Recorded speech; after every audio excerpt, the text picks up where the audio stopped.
শক্তির থিওরিটা আলোচনার পর আজকে আমরা পার্ট নিয়ে আলোচনা করব। প্রথমে আমরা যে ম্যাথটা দিয়ে শুরু করবো সেটা হচ্ছে উদাহরণ 5। তোমরা যখন 5 নম্বরটা একটু পড়ো, দেখো কি বলেছে। 10 স্টোন ভরের একজন লোক 10 পাউন্ডের একটি বোঝা লইয়া 10 সেকেন্ডে 20 ফুট উপরে উঠিল। উক্ত সময় লোকটির অশ্বক্ষমতা বাইর করো, তার ক্ষমতাটা বের করতে হবে হর্স পাওয়ার। এখানে দেখার বিষয় যেটা সেটা হচ্ছে 10 স্টোন ভরের, অর্থাৎ একজন লোকের ভর দেওয়া আছে স্টোন আকারে। তাহলে 1 স্টোন সমান 14 পাউন্ড। আশা করি তোমরা জানো 1 স্টোন সমান 14 পাউন্ড। তাহলে আমাকে আগে ভরটা বের করতে হবে। তাহলে আমরা ফার্স্টে যে অঙ্কটা করতেছি সেটা হচ্ছে উদাহরণ 5। আমরা করতেছি উদাহরণ 5। এখানে ভর প্রশ্নের মধ্যে কি বলেছিল একটু খেয়াল করে দেখো। 10 স্টোন ভরের একজন লোক 10 পাউন্ডের একটা বোঝা লয়, অর্থাৎ লোকের ভর আছে 10 স্টোন। এর সাথে সে আরেকটা 10 পাউন্ডের বোঝা নিয়ে উপরে দিকে উঠতেছে। তাহলে তার টোটাল ভরটা কত হবে? 10 × 14 পাউন্ড প্লাস 10 পাউন্ড। এই যে স্টোনটাকে আমরা পাউন্ড বানাইলাম। আমরা জানি 1 স্টোন সমান 14 পাউন্ড। তাহলে 10 স্টোন সমান 140 পাউন্ড। তাহলে আমরা টোটাল ভর পাই যাব 150 পাউন্ড। কতটুকু উপরে উঠাইছে? এইচ এর মান বলা আছে 20 ফিট, অর্থাৎ 20 ফিট উপরে উঠায়। আর এর জন্য সময়ের পরিমাণ দেওয়া আছে 10 সেকেন্ড, অর্থাৎ 10 সেকেন্ডে সে 20 ফুট উপরে উঠেছিল। এখন আমাদের বের করতে বলা হয়েছে লোকটির অশ্বক্ষমতা। তাহলে আমরা জানি P সমান mh ডিভাইড বাই 550 × t। যেহেতু আমাদের হর্স পাওয়ারের ক্ষমতাটা বের করতে হবে এবং FPS একক, তাহলে আমরা ওইখানে ক্ষমতাটা বের করার জন্য কাজের যেই সূত্রটা আমরা লিখছি সেখানে অভিকর্ষীয় এককটা নিয়েছি, অভিকর্ষীয় মানটা নিয়েছি। এখানে কিন্তু আমরা জিন নেগলেক্ট করেছি যেহেতু FPS একক আছে সেই জন্য। তাহলে এখন আমরা জাস্ট মান বসাই দিলেই অঙ্কগুলো হয়ে যাবে। m এর মান কত? 150। h এর মান কত? 20। সময়ের মান কত? এখানে আছে 550। সময়ের মান আছে 10। এই যে আমাদের ডাটাগুলো 150 × 20, 550 × 10। এই জিনিসটুকুকে জাস্ট ক্যালকুলেশন করলেই তোমরা মান পেয়ে যাবা 0.545 HP হর্স পাওয়ার। আমাদের কাছে হর্স পাওয়ার আকারে ক্ষমতা ছিল, আমরা হর্স পাওয়ার আকারে ক্ষমতা বের করে ফেলছি। আশা করি এই অঙ্কটা তোমরা বুঝতে পারছো। উদাহরণ 5-এর পর আমরা এখন যে অঙ্কটা করবো সেটা হচ্ছে উদাহরণ 8। একটু প্রশ্নটা পড়ে দেখো কি বলা আছে। 20 ফুট দৈর্ঘ্যের একটা মই AB এর ভর 50 পাউন্ড। এর ভার কেন্দ্র বি প্রান্ত হইতে 8 ফিট দূরে অবস্থিত। অর্থাৎ আমাদের একটা মই দেওয়া আছে, মইয়ের যে বি প্রান্ত সেই বি প্রান্ত থেকে 8 ফিট দূরে ভর কেন্দ্র অবস্থিত। ভার কেন্দ্র কি সেটা বলছিলাম, যে কোনো একটা বস্তু টোটাল ভর যে বিন্দুতে কাজ করে, অর্থাৎ তার টোটাল ভর কত? 50 পাউন্ড। তাহলে 50 পাউন্ড বি প্রান্ত হইতে 8 ফিট দূরে কাজ করে। আচ্ছা, মই এর এ প্রান্তে 10 পাউন্ড ওজনের একটা বস্তু আটকানো আছে। মইয়ের যে একটা প্রান্ত এ, সেখানে 10 পাউন্ড ভরের একটা বস্তু আটকানো আছে।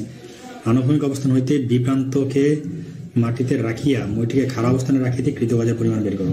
তাহলে আগে প্রশ্নটা একটু খেয়াল করো। আমাদের এরকম একটা অঙ্ক বলা আছে উদাহরণ 8। মনে করি এটা আমাদের মই, এটা হলো আমাদের এ, এটা হলো আমাদের বি। এই টোটাল যে হাইট সেটা বলা আছে আমাদের 20 ফুট। কিন্তু বলা আছে এর যে এ প্রান্ত, এখানে একটা ভর ঝুলানো আছে যার ভর হলো 10 পাউন্ড। আর এই মইয়ের টোটাল যে ভর সেটা কাজ করতেছে এই যে বি প্রান্ত থেকে এইখানে, যেটা হলো 8 ফিট দূরে অবস্থিত।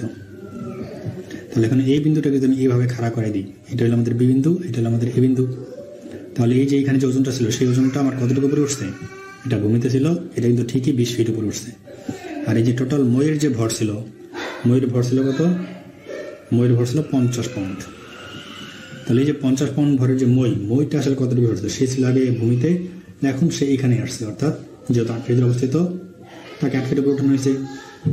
তাহলে এইখানে যে আমাদের কৃতকাজ হবে 50 পাউন্ড ওজনের জন্য mgh, সেই h এর মান হবে 8। আর এই যে 10 পাউন্ড এটার জন্য mgh, সেই h এর মান আসবে 20। তাহলে আমাদের মোট কৃতকাজ আসবে w সমান w1 প্লাস w2। একটা কাজ হবে মইটাকে দাঁড় করানোর জন্য, একটা কাজ হবে এই মাথার উপরে যে একটা ভর ঝুলানো ছিল সেই ভরটাকে দাঁড় করানোর জন্য। তাহলে আমরা যদি এই ভরটাকে দাঁড় করানোর জন্য লিখি, তাহলে এর জন্য এম এর মান কত? 10। তাহলে এই হলো আমাদের mgh প্লাস এটার জন্য আমাদের mgh। এটা দিলাম আমরা 1, এটা হলো আমাদের 1, এটা হলো 2, এটা হলো আমাদের 2। তাহলে এই M1 এর মান কত? 10 পাউন্ড। G এর মান কত? 32। H এর মান কত? 10 পাউন্ড। যখন আমরা উপরে উঠাচ্ছি তখন এর মান আসবে কত? 20 ফিট। প্লাস MGH, এখানে M এর মান কত? 50 পাউন্ড। তাহলে আমি 50 পাউন্ড উঠাই যাচ্ছি কতটুকু উপরে? 8 পাউন্ড উপরে, সরি 8 ফিট উপরে। G এর মান একবারে বসাই দিই আমরা 32 ইন্টু H এর মান হলো 8।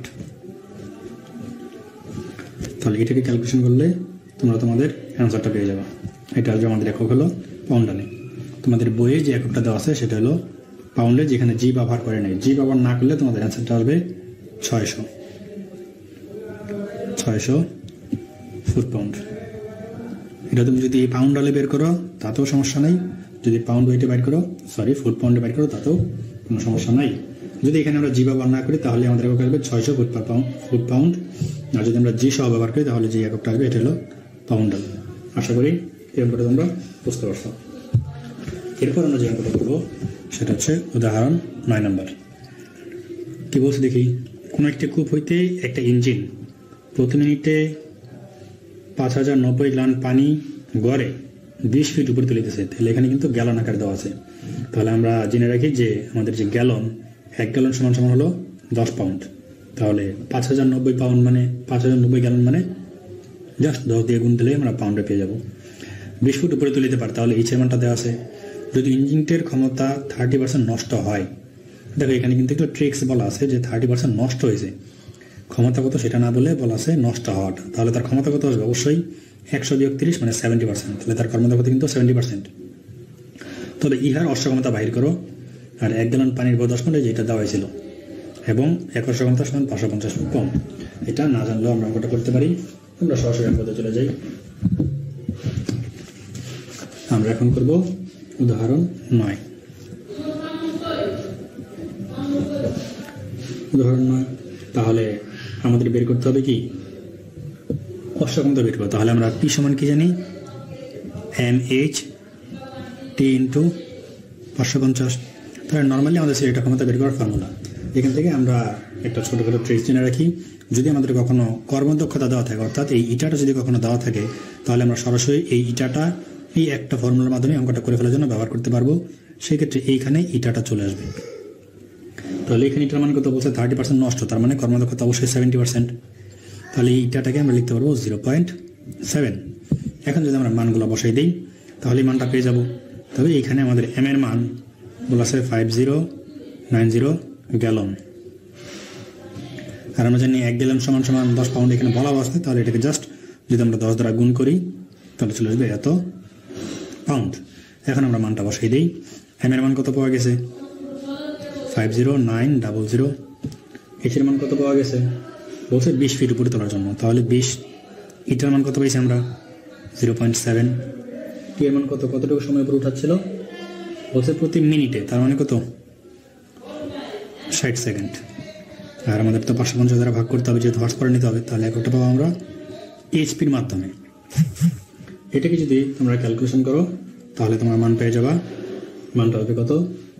44.07 হর্স পাওয়ার।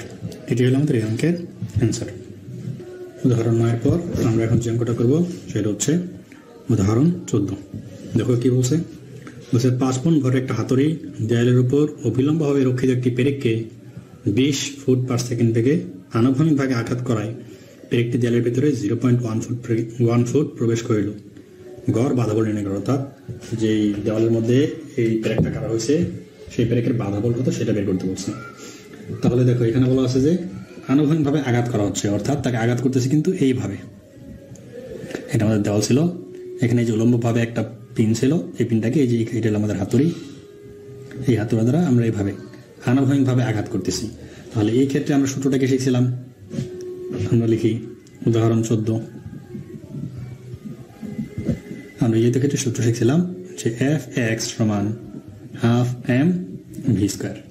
তাহলে এখানে হাতুড়াটা কত বেগে আঘাত করতেছিল সেই মানটাও দেওয়া আছে, আর এখানে আমাদের যে বাধা বল সে বাধা বলটা চাইছি। এক্স এর মানে দেওয়া আছে যে এটা কতটুকু প্রবেশ করবে, বলা আছে 0.1 ফুট প্রবেশ করলো, তার মানে এই এফ এর মানটা আমরা বাইর করবো 0.1 ফুট সে প্রবেশ করবে। হাফ আমাদের কনস্ট্যান্ট ভ্যালু, কত ভর দেখি 5 পাউন্ড ভর একটা হাতুড়ি, তাহলে ভরের মান হলো 5, আর ভি স্কোয়ার দেওয়া আছে 20 ফিট বেগে, তাহলে হলো 20 স্কোয়ার। তাহলে এখান থেকে আমাদের যেটা লাগবে সেটা হলো এফ, তাহলে এফ সমান আমরা পাই যাবো 1/2 × 5 × 20 স্কোয়ার ডিভাইড বাই 0.1। এইটুকু যদি আমরা এখন ক্যালকুলেশন করি তাহলে আমাদের যে রিকোয়ার্ড মান সেই মানটা চলে আসবে 10000, প্রায় 10,000 পাউন্ডাল। এটা হবে আমাদের এই অঙ্কের জন্য কাঙ্ক্ষিত অ্যান্সার। উদাহরণ 14 পর আমরা এখন যে অঙ্কটা বলবো সেটা হচ্ছে উদাহরণ 21। একটু প্রশ্নটা পড়ে দেখো। অর্থাৎ 10 পাউন্ড ভরের একটা বস্তুকে 32 ফুট পার সেকেন্ড বেগে উপরের দিকে নিক্ষেপ করা হলো।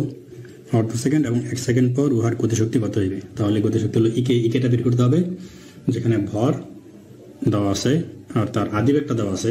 আমাকে বের করতে হবে অর্ধ সেকেন্ড এবং 1 সেকেন্ড পর কত, অর্থাৎ আমাকে অর্ধ সেকেন্ড এবং 1 সেকেন্ড পরে বেগটাকে বের করে নিতে হবে, শেষ বেগ, তারপর গতিশক্তি বের করবো।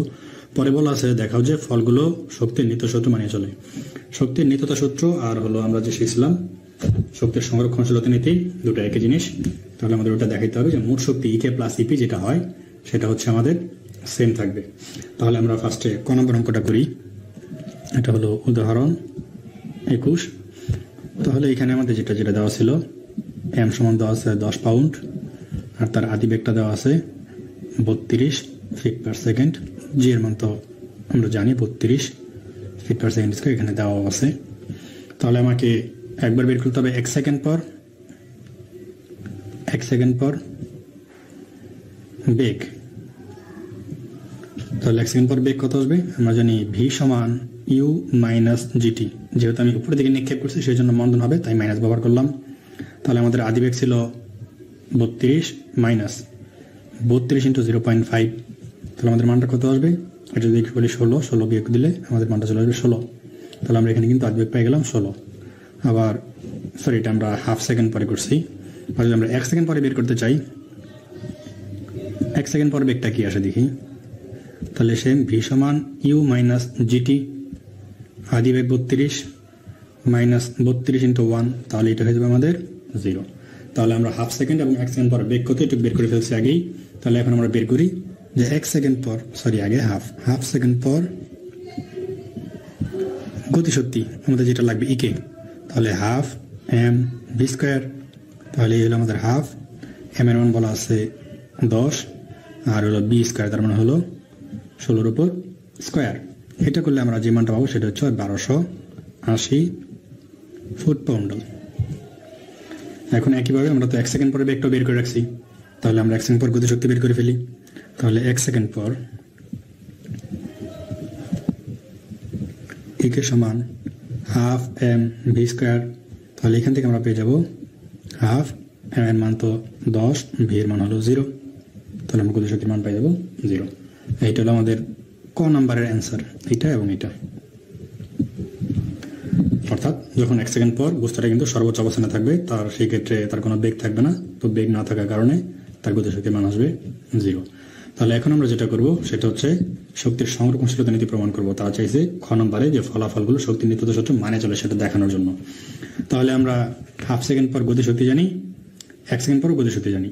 তাহলে আমাকে এখন যেটা দেখাইতে হবে যে দুইটার জন্য স্থিতিশক্তি বের করতে হবে। হাফ সেকেন্ড পর স্থিতিশক্তি কত, হাফ সেকেন্ড পর গতিশক্তি কত। তাহলে হাফ সেকেন্ড অতিক্রান্ত উচ্চতা বের করি।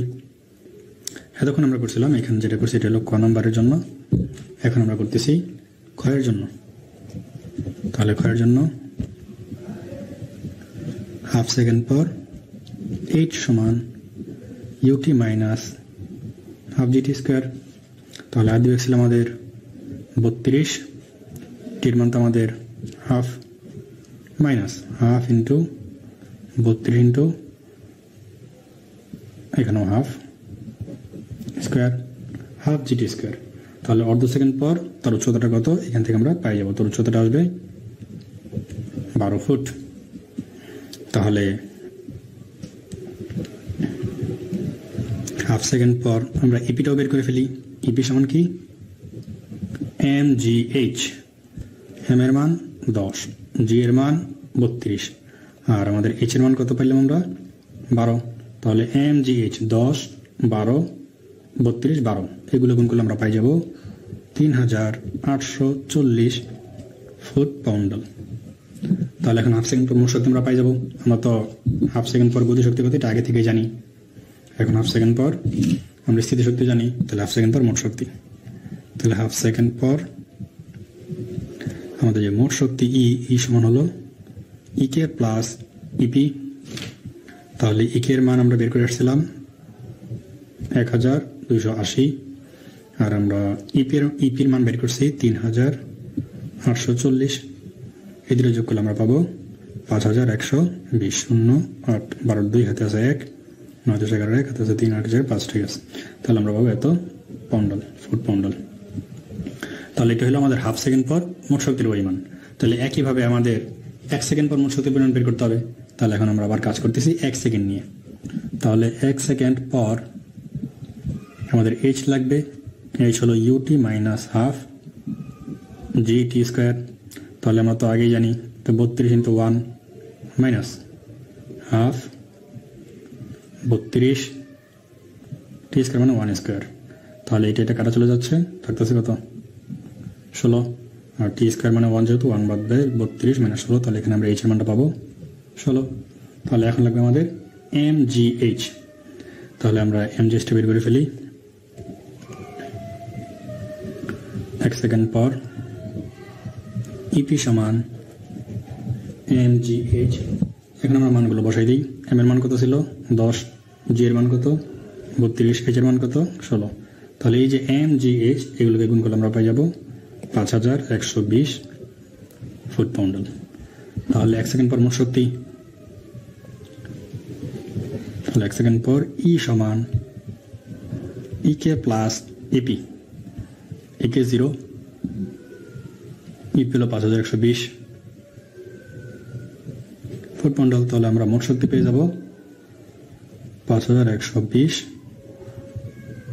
Foot poundal. দেখো যে এইখানে আমাদের মোট শক্তি, এখানে আমাদের মোট শক্তি দুটার মান কিন্তু একদম সেম।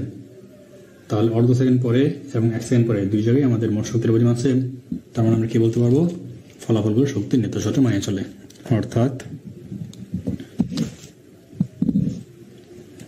অর্থাৎ ফলাফলগুলো শক্তির নিত্যতা সূত্র মানিয়ে চলে।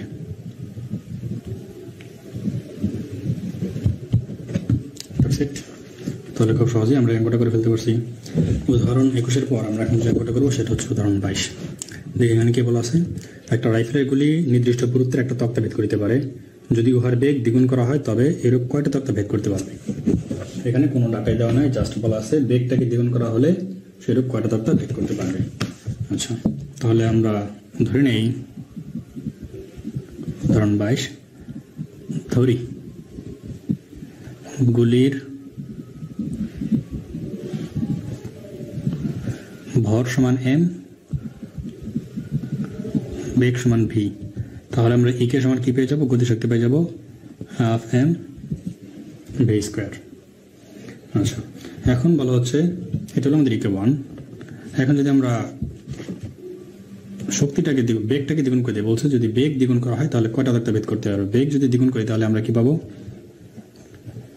বেগ 2 গুণ করা হলে ইকে 2 সমান হাফ m v এর জায়গায় 2v স্কোয়ার, এটি হওয়ার কথা ছিল। তাহলে এখান থেকে আমরা পাই যাব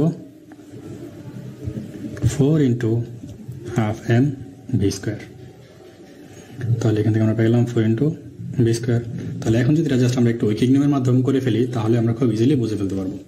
দেখি আমাদের এই হাফ m v স্কোয়ার ভেদ করতে পারতো একটা তক্তা, তাহলে আমাদের 4 into half m v square কটা তক্তা ভেদ করতে পারবে। এটা আমাদের একটা তক্তা ভেদ করার জন্য প্রয়োজনীয় শক্তি।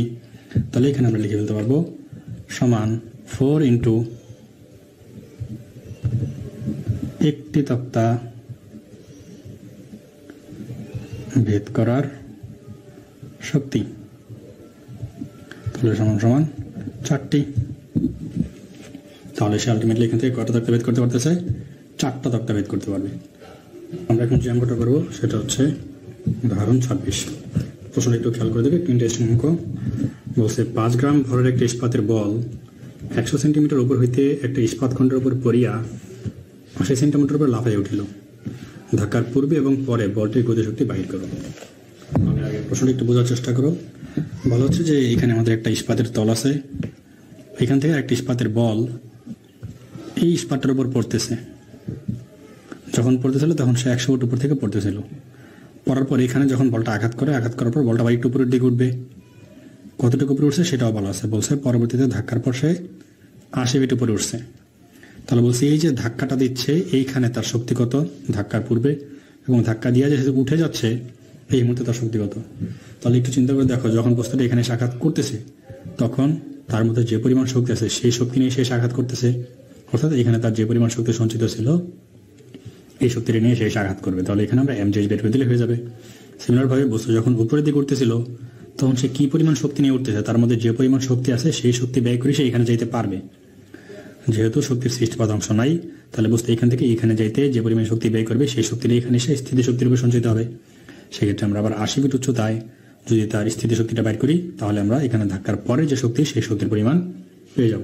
তাহলে আমরা আগে গিভেন ডাটাগুলো লিখি। আমাদের কি কি ডাটা দেওয়া ছিল? গিভেন এখানে বলা আছে যে ভর 5 গ্রাম। তাহলে H1 যখন সে যায় আঘাত করবে সেই মুহূর্তে সে যে দূরত্ব অতিক্রম করছে সেটা হলো 100 সেন্টিমিটার। ধাক্কার পর সে যতটুকু দূরত্ব অতিক্রম করছিল বা যতটুকু হাইটে উঠছিল সেটা হলো 80 সেন্টিমিটার। তাহলে বলা হচ্ছে এখন ধাক্কার পর লাফাইয়ে উঠিল, তাহলে ধাক্কার পূর্বে এবং পরে বলটির গতিশক্তি বের করো। তাহলে যদি আমরা পূর্বে গতিশক্তি বের করতে চাই, এটা হচ্ছে উদাহরণ 26।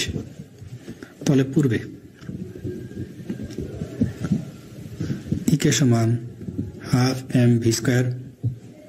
তাহলে আমাদের হাফ এম থাকলো, আমরা জানি ভি স্কোয়ার সমান ইউ স্কোয়ার প্লাস 2gh। যখন এখান থেকে পড়তে হলো তখন তার বেগের মান কত? 0।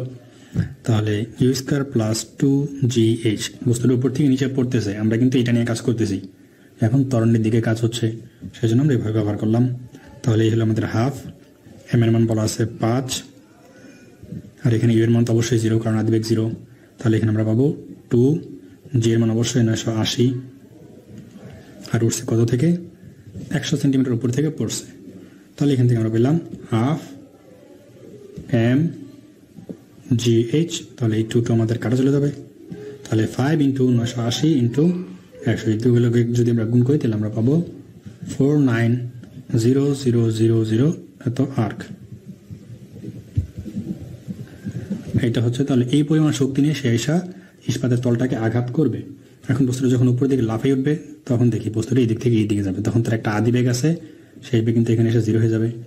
তাহলে আমরা যদি পরে নিয়ে কাজ করি, ধাক্কার পরে, আমরা আগে আর পূর্বে আর পরে বলতে ধাক্কাটা বোঝাচ্ছি। তাহলে পরে আমাদের ইকে হবে হাফ এম ভি স্কোয়ার, এখানে দিলাম ভি2।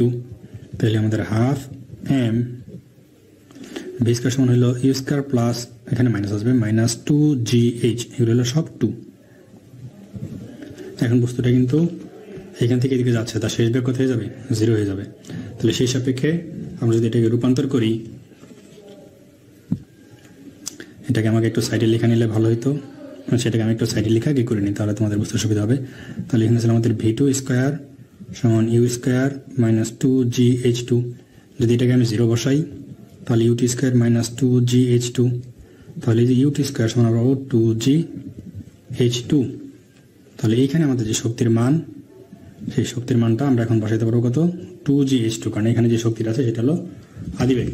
বস্তু এখন এখান থেকে উঠতেছে, ওঠার সময় যে শক্তিটা নিয়ে উঠতে সেটা হলো তার আদিবেগের মান। তাহলে এখানে আমরা ব্যবহার করবো 2gh2। তাহলে এখানে আমরা সরাসরি বসাই দিলাম হাফ এম, ইউ স্কোয়ারের মান হলো 2gh2। তাহলে এই হলো আমাদের হাফ। এম এর মান তো আগে যা ছিল তাই 5, এখানে আছে 2, এই 2টা অবশ্য কাটা চলে যাবে। জি এর মান আগের মতো 980, এখন এইচ এর মান হবে 80। যদি এখন এই ডাটাগুলো আমরা বসাই দিই তাহলে এখন আমরা যে মানটা পাবো সেটা হবে 392000 আর্ক। এই জায়গাটা একবার একটু খেয়াল করার চেষ্টা করো, হয়তো কনফিউশন লাগতে পারে। বস্তু ধাক্কার পূর্বে উপর থেকে নিচে নামতেছে, তার আদিবেগ 0, যখন সেই দিকে এসে পতিত হচ্ছে তখন তার শেষ বেগ যাই হোক না কেন সেই বেগ নিয়ে সেই সেখানে আঘাত করবে। শেষ বেগের জন্য যে পরিমাণ শক্তি সঞ্চিত হবে সেটা হবে তার মোট শক্তি। তাহলে এই মুহূর্তে যে শক্তির পরিমাণ সেটা হবে হাফ এম ভি স্কোয়ার। কিন্তু বস্তুটা যখন উপরের দিকে গতিশীল ধাক্কার পরে, তাহলে সেইখান থেকে একটা বেগ নিয়ে উঠে যাচ্ছে, তাহলে তার এখানে আদি বেগ আছে, শেষ বেগ কিন্তু নাই। তাহলে সেই কি বেগ উঠে যাচ্ছে, এই মুহূর্তের বেগটা নিয়ে আমরা যে শক্তিটা বাই করবো সেটাই তার গতিশক্তি। তাহলে এখানে আমরা শক্তি ব্যবহার করবো অবশ্যই এখানকার আদি শক্তি। তাহলে এখানে আমরা ব্যবহার করছি half m u two square. এখানে কিন্তু আদি শক্তি, আদি বেগ। তাহলে এই আদি বেগটা কত সেটা আমরা এই সূত্রের মাধ্যমে এখান থেকে বাইর করে নিলাম। যেহেতু বস্তুটা এখানে ওঠার পর শেষ বেগ 0 হয়ে যাবে, সেখান থেকে আমরা আদি বেগের মান পাই গেলাম 2gh2। এটা এখানে বসাই দিলেই ম্যাথমেটিক্যাল এখন ক্যালকুলেশন করলে তোমরা এই মানটা পাই যাবা। আশা করি অঙ্কটা তোমরা খুব ইজিলি বুঝতে পারছো। এখন এরপর আমরা যে অঙ্কটা করবো সেটাও একটা ইন্টারেস্টিং অঙ্ক, একটু খেয়াল করে দেখো। বলা হচ্ছে 6টি মার্বেলের পাথরখণ্ড একটার উপর আরো একটা রাখিয়া মোট 12 ফুট উঁচু একটি স্তম্ভে সাজাইতে কত কাজ করিতে হইবে তাহা নির্ণয় করো। দেওয়া আছে যে প্রতি খণ্ডের উচ্চতা 2 ফুট এবং ভর 50 পাউন্ড। তাহলে এখানে মার্বেলের পাথর বলা আছে। আসলে মনে করো আমরা ইট একটার উপর একটা রাখবো, এরকম একটা কন্ডিশন যে এখানে একটা আমাদের ইট রাখা হয়েছে, এর উপর আমরা আরেকটি ইট রাখবো, এর উপর আমরা আরেকটি ইট রাখবো, এর উপর আমরা আরেকটি ইট রাখবো। তাহলে এখানে একটু চিন্তা করো তো, আমাদের এই যে প্রথম ইটটা রাখার জন্য আমাদের কি আসলে কোনো কাজ করতে হয়েছে? সে কি কোনো উচ্চতায় আছে? সে অবশ্যই 0 উচ্চতায় আছে। তাহলে প্রথম ইটটাকে রাখার জন্য আমার কিন্তু কোনো কাজ করতে হয়নি। তাহলে পরের যে এইটাকে রাখার জন্য আমাকে 2 ফুট উপরে উঠে দিতেছে। 2 ফুট কেন? কারণ প্রত্যেকটার হাইট হলো 2, এটার 2, এটার 2। তাহলে এটাকে রাখতে হলে আমাকে উঠে যাবে এইখানে 4, এটার জন্য 6, আর একটার জন্য 8। তাহলে এইভাবে আমার কিন্তু উচ্চতাটা বাড়া লাগতেছে। তাহলে আমার এখানে আসলে কৃত কাজ আমরা করতেছি উদাহরণ 27। তাহলে আমরা জানি মোট কৃত কাজ, একবার লিখে ফেলি। মোট কৃত কাজ W সমান, আমরা মোট কয়টা খণ্ডকে উপরে রাখতেছি? বলা আছে 6টা পাথর। তাহলে আমাদের কাজ হবে 6টা total, W1, W2, W3, W4, W5, W6। 6টা পাথর করে আমাদের 6বার কাজ করতে হবে। তাহলে আমরা যদি অভিকর্ষ এককের কাজগুলো করি, আমরা জিটাকে বাদ দিচ্ছি, অভিকর্ষ এককের কাজ করতে হবে। তোমরা যদি জি নিয়ে করো কোনো সমস্যা নেই, আমি বারবার বলে দিচ্ছি জি ব্যবহার করা না করা তোমার ইচ্ছা। তবে যদি কখনো হর্স পাওয়ার বের করতে হয় সেই ক্ষেত্রে যেটা ব্যবহার করা যাবে না, এফপিএস এককে অন্তত। তাহলে এখানে লিখবো আমরা কি mh1, ভর সবগুলোর সেম, তাহলে এম নিয়ে আমাদের কোনো সমস্যা নাই। তাহলে আমি লিখতে পারি mh1, mh2, mh3, mh4, mh5 plus mh6, সবগুলোতে এম আছে, এমটাকে আমি কমন নিয়ে নিলাম। তাহলে এখন যেটা বলতেছিলাম, যেহেতু আমি 6টা পাথর খণ্ড রাখতেছি, প্রথম খণ্ড রাখার জন্য কিন্তু আমার কোনো হাইট প্রয়োগ করা লাগতেছে না।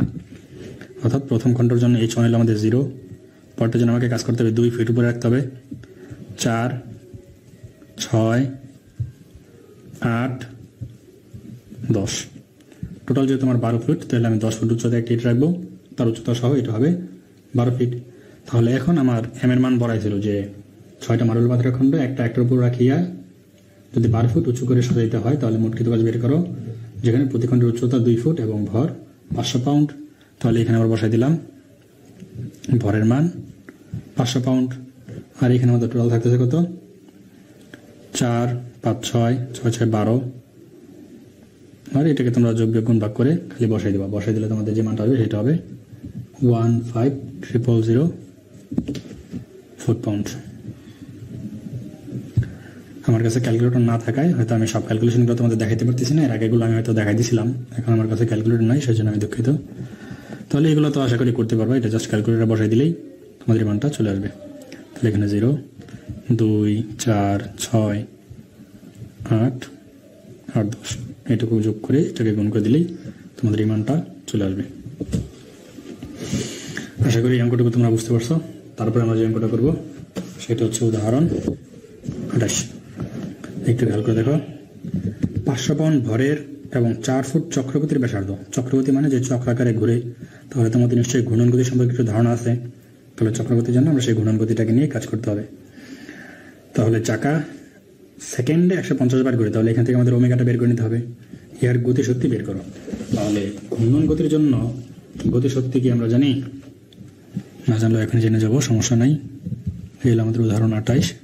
তাহলে ঘূর্ণন গতির জন্য ইকে হইল হাফ আই ওমেগা স্কয়ার। এখানে এই যে আইটাকে বলা হয় জড়তার ভ্রামক, জড়তার ভ্রামক। আর ডাব্লিউটা তো তোমরা জানো কৌণিক বেগ। তাহলে হলো এই যে এই আইকে আবার একটু ভাঙায় লেখা যায়, আইকে লেখা যায় m k square. M k square তোমার ছিলই। এই এম হলো ভর আর কে হলো চক্রগতির ব্যাসার্ধ। এই আইটা আসলে কাজ করে এরকম ভাবে যে কোনো একটা দণ্ডের সাপেক্ষে কোনো একটা বস্তু যে ঘুরতেছে সেই সাপেক্ষে। তাহলে এই যে দণ্ডের সাপেক্ষে তার যে ব্যাসার্ধ, সেই ব্যাসার্ধটা হলো কে এর মাধ্যমে প্রকাশ করে, এটাকে বলা হয় চক্রগতির ব্যাসার্ধ। তাহলে এখানে সব মানগুলো দেওয়া আছে, আমরা যদি একটু বসাই দিই। এই হলো হাফ, এমন বলা আছে 500 পাউন্ড ভরের। তাহলে এই হলো আমাদের 500 পাউন্ড ভরের, বলা আছে 4 ফুট চক্রগতির ব্যাসার্ধ বিশিষ্ট। তাহলে কে এর মান বলা আছে 4 ফুট, বলা আছে প্রতি সেকেন্ডে 150 বার ঘুরে। তাহলে ওমেগা সমান আমরা জানি কি 2 পাই এন, এন এর মান বলা আছে প্রতি সেকেন্ডে সে ঘুরতেছে 150 বার। আর এখানে স্কয়ার আছে ই স্কয়ার। তাহলে এই ডাটাগুলো যদি আমরা বসাই দিই ক্যালকুলেটরে, জাস্ট আমাদের মান চলে আসবে 35.45, 35.5, তাহলে 35.5 ফুট পাউন্ডাল LBL। তাহলে এটা হলো আমাদের 28 নম্বর অঙ্ক চলে গেল। এরপর আমরা যে অঙ্কটা করবো সেটা হচ্ছে 30, 29 নম্বর, প্রায় 30-এর মতো। 30-এর মধ্যে একটু অ্যাডিশনাল কেস আছে, সেই জন্য 30টা বেছে নিয়েছি। 29 নম্বর একদম ইজিলি পেরে যাবা। কি বলছে দেখো, 144 পাউন্ড ভরের এক ব্যক্তি 56 পাউন্ড ভরের একটি ইট নিয়ে, তাহলে লোকের ভর দেওয়া 144, আবার সে 56 পাউন্ড ভর নিয়ে যাচ্ছে। তাহলে টোটাল ভর কিন্তু দুটাকে অ্যাড করে আমাকে বাইর করে নিতে হবে এম এর মান। তাহলে দুটাকে অ্যাড করলে আমরা পাবো কত, 200 পাউন্ড। ইট লইয়া 20 ফুট দীর্ঘ একটি সিঁড়ি বাইয়া উঁচে উঠিল। তাহলে এই যে সে সিঁড়ি যে বাইতেছে, আমরা মই বা সিঁড়ির কথা বলছিলাম, এটার কথা বলা আছে 20 ফিট। তাহলে 20 ফুট দীর্ঘ একটা সিঁড়ি বাই উপরে যেতেছে। তাহলে আমরা কিন্তু এখন লম্বালম্বি যেহেতু কাজ করতেছি, তাহলে আমি এই 20 ফুট থেকে এই হাইটটা আমাকে বের করে নিতে হবে। আমি বলছিলাম, তোমরা একটু খেয়াল করে দেখো বা পুরো ভিডিওটা দেখলে ক্লিয়ার হবে বিষয়টা। তাহলে উচ্চ উঠিল, সেটি আনুভূমিক তলের সাথে 30 ডিগ্রি কোণ। এই যে আনুভূমিক তলের সাথে সে 30 ডিগ্রি কোণ করে আছে। ওই ব্যক্তি কত কাজ করলো, তাহলে কৃত কাজ বের করতে বলছে। আর আপনার বলা হয়েছে যে উপরে উঠিতে যদি 20 সেকেন্ড সময় লাগে, তবে সে কত অশ্বক্ষমতায় কাজটি সম্পন্ন করে, অর্থাৎ তার ক্ষমতাটাও বের করতে হবে। যেহেতু আমাদের হর্স পাওয়ার লাগবে, তাহলে এখানে আমরা যে কৃত কাজটা বের করবো সেটাও মহাকর্ষ বা অভিকর্ষ এককেই বের করবো। তাহলে এখন আমরা করতেছি উদাহরণ 30। উদাহরণ 30। তাহলে এখানে কি কি দেওয়া আছে, যেটা আমরা লিখি এম সমান 144 যোগ 56, একবার আমরা যোগ করে দিলাম, তাহলে আমরা পাবো 200 পাউন্ড। তারপরে বলা আছে সে 20 ফুট, সরি এখানে আমাদের সিঁড়িটা দেওয়া আছে, এটার মান দেওয়া ছিল, আচ্ছা যেটা ধরে নিই আমরা, ধরে নিলাম এক্স। এখানে এক্স সমান দেওয়া আছে 20 ফুট, আর আমাদের অ্যাঙ্গেলের পরিমাণ দেওয়া আছে 30 ডিগ্রি। তাহলে আমি এখানে একটু ছোট করে ছোটটা এখানে, তাহলে তোমাদের বুঝতে একটু সুবিধা হবে। তাহলে এই যে এই দূরত্ব, এটা হলো আমাদের এক্স। এক্স সমান 20, পরিমাণটা দেওয়া আছে, এটা দিলাম আমি এ বি সি, আর এই অ্যাঙ্গেলটা দেওয়া আছে 30 ডিগ্রি। তাহলে তোমাদের আসলে আলটিমেটলি বের করতে হবে কি বিসি, যেহেতু সে উপর দিকে যাচ্ছে, তাহলে বি থেকে সি এর দূরত্বটা কত, এই দূরত্বটা আমাদের লাগবে। তাহলে আমাদের অতিভুজ জানা আছে, আমাদের লম্বটা বের করতে হবে। তাহলে আমরা কি সাইন ব্যবহার করবো না কস ব্যবহার করবো, অবশ্যই সাইন, কারণ আমরা জানি সাইন থিটা সমান সাগরের লবণ অনেক। তাহলে লম্ব মানে এইচ, বিসি যেটা, এটাকে আমরা এইচ ধরে নিলাম, বিসি বাই এক্স, সাগরে লবণ অনেক। তাহলে এখান থেকে আমরা এইচ পেয়ে যাব এক্স সাইন থিটা। এক্স মান বলা আছে 20, সাইন 30 ডিগ্রি, আর সাইন 30 ডিগ্রি মান তোমরা জানো হাফ। তাহলে আমরা এখানে মান পাই যাবো অবশ্য এইচের মান 10। এখন আমরা জাস্ট বসে দিলে আমাদের কৃত কাজ। অতএব কৃত কাজ ডাব্লিউ সমান এম এইচ, যেহেতু অভিকর্ষ একে করবো, এম এর মান তো 200, আর এইচের মান পাইলাম 10। তাহলে জাস্ট আমাদের 2000 ফুট পাউন্ড। আমরা কিন্তু অভিকর্ষ এককে করছি, যেহেতু আমাদের হর্স পাওয়ারটা বের করতে হবে সেই জন্য। তাহলে আবার আমাদের যেহেতু হর্স পাওয়ার বের করতে হবে, তাহলে আমরা সেটা করে ফেলি। এগেইন আমরা জানি পি সমান m h by t into 550। তাহলে এম এইচ এর মান আমি অলরেডি বের করে ফেলছি 2000। টির মান আমাকে বলা ছিল কত, টির মান বলা ছিল 20 সেকেন্ড, টির মান বলা ছিল 20 সেকেন্ড। তাহলে এখানে হলো 20 ইন্টু 550, এখন যদি এটাকে জাস্ট একটু ক্যালকুলেটরে বসায় তোমরা সমাধান করো তাহলে তোমাদের মান চলে আসবে 0.182 HP হর্স পাওয়ার। এটা এই ক্ষমতাটা প্রয়োগ করে সে কাজটা করছিল। তাহলে আশা করি এই জিনিসটাকে বুঝে গেছে। আমরা এখন যে ম্যাথটা করবো সেটা হচ্ছে উদাহরণ 32। একটু করে দেখে কী বলা আছে। একটি সরল দোলকের দৈর্ঘ্য 1 মিটার এবং ভর 5 কিলোগ্রাম। দোলকটিকে খাড়া অবস্থান হইতে আনুভূমিক অবস্থানে আনিতে কত কাজ সম্পূর্ণ হইবে? আনুভূমিক হইতে দোলন শুরু করিয়া খাড়া অবস্থানে আসিবার মুহূর্তে দোলকের বেগ এবং গতিশক্তি কত হইবে? তাহলে উদাহরণ 32।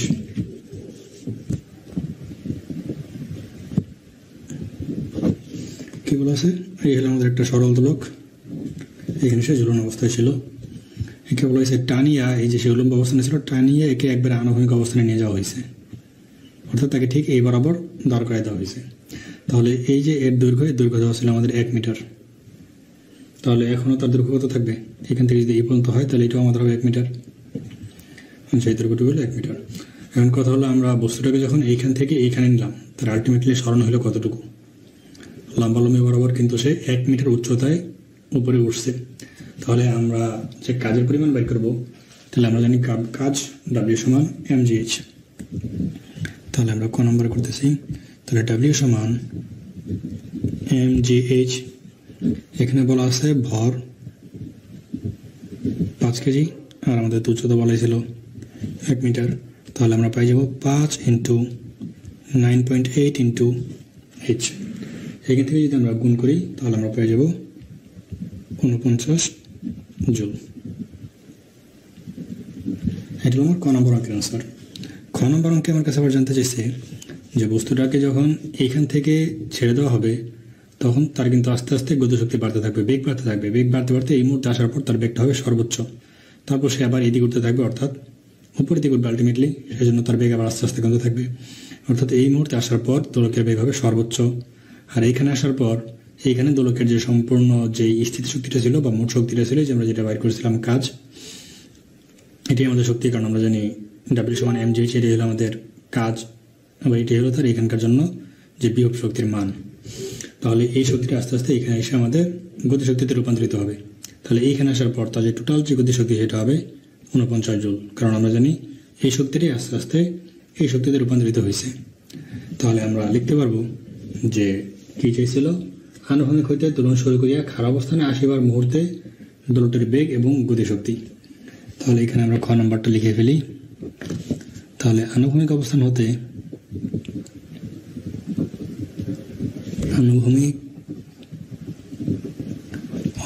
হতে খাড়া অবস্থানে আসতে, খাড়া অবস্থানে আসলে তার গতিশক্তি হবে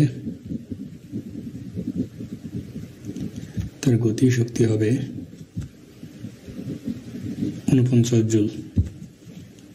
অর্থাৎ আমরা লিখতে পারবো হাফ mv² সমান 49। তাহলে আমাদের এই ভিটে কিন্তু বের করতে বলছিল যে বেগের মান কত। তাহলে এখানে আমরা বসাই দিলাম যে হাফ m এর মান তো আমরা জানি 5, এখানে আছে v² সমান হলো 49। তাহলে এটা আমরা কাটলে 2.5। তাহলে v সমান 49/2.5 √। এটা করলে আমরা সর্বনিম্ন অবস্থানে তার যে বেগের মান সেই মানটা পাই যাব। এই মানটা আসবে 4.427। এটি হলো আমাদের খ নম্বর অঙ্কের অ্যান্সার।